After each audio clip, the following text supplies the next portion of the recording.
When I was a little boy, the thing that scared me most in movies wasn't vampires or werewolves. It was Puritans. There was a movie where someone was accused of being a witch. The reason was absurd. It couldn't have been avoided because it couldn't have been predicted because it didn't make any sense. And it's impossible to reason with superstitious people. So at any time, for any reason, no matter how careful you are, the entire community could suddenly turn against you, rally up, and hunt you down. And forget pod people or zombies. An unreasonable mob on a witch hunt is much scarier than that, especially when you're in a wilderness situation you have absolutely no one to turn to. And let's not forget that the Puritans came to this country to escape religious persecution, and they brought it with them, and they visited on their neighbors. Now, I've always considered myself a patriot, but I think it's important not to fool yourself for love of country.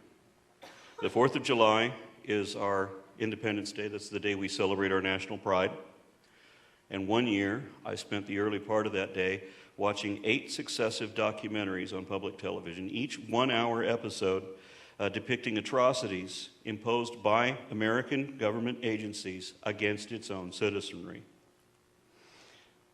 How we inhibited women and prohibited them from voting, what we did to blacks during the period between the Civil War and the Civil Rights Movement, how we imprisoned Japanese Americans in internment camps during World War II, what we did to oppress Irish and Chinese immigrants and Latin American farm workers, how Missouri issued an extermination order against the Mormons, and the long, horrible string of terrors that we had visited on the Native American tribes just since the United States was founded. Really disturbing, inhumane, unconstitutional stuff. Now, this didn't cause me to love my country any less, but it gave me a realistic perspective, and it illustrated the importance of activism. Before you assure yourself what your country would never do, find out what it has already done, and pay close attention to what it's trying to do next. Since 2010, a few representatives of the American Tea Party, that's a right-wing religious fundamentalist offshoot of the Republican Party, have introduced several pieces of legislation to effect key changes to what appear to be one ultimate goal. They fought against national health care, and they have tried to eliminate all other social welfare programs that would provide medicine, food, housing, and other assistance to women of infant children. They're trying to criminalize abortion and eliminate Planned Parenthood and all other options for birth control.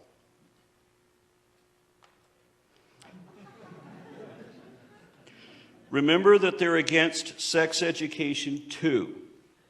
So what they want is for poor, stupid teenagers to crank out babies they can neither prevent nor provide for. They'd be denied food stamps, Medicaid, Medicare, and any other support like that because the Tea Party want to defund all those things. But it gets even worse than that.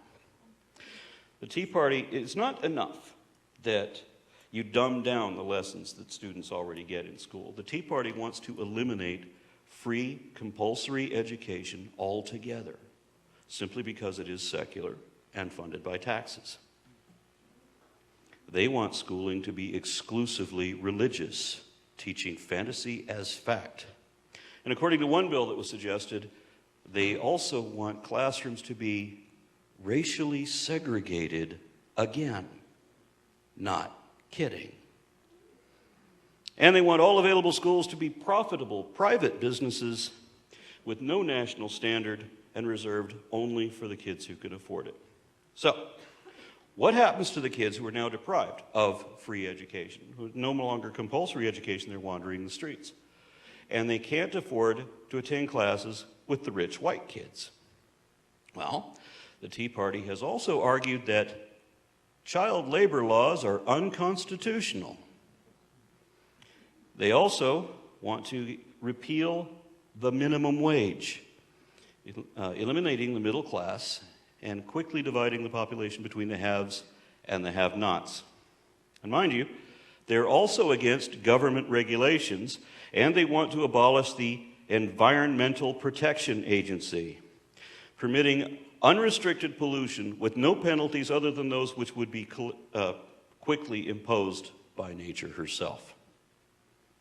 In their ideal world, rich kids would be deceived into believing mysticism. Their factories or their estates would be maintained by what would be effectively slaves. Their factories would be operated by illiterate, underage children with no education, nowhere to go, and no future worth living for.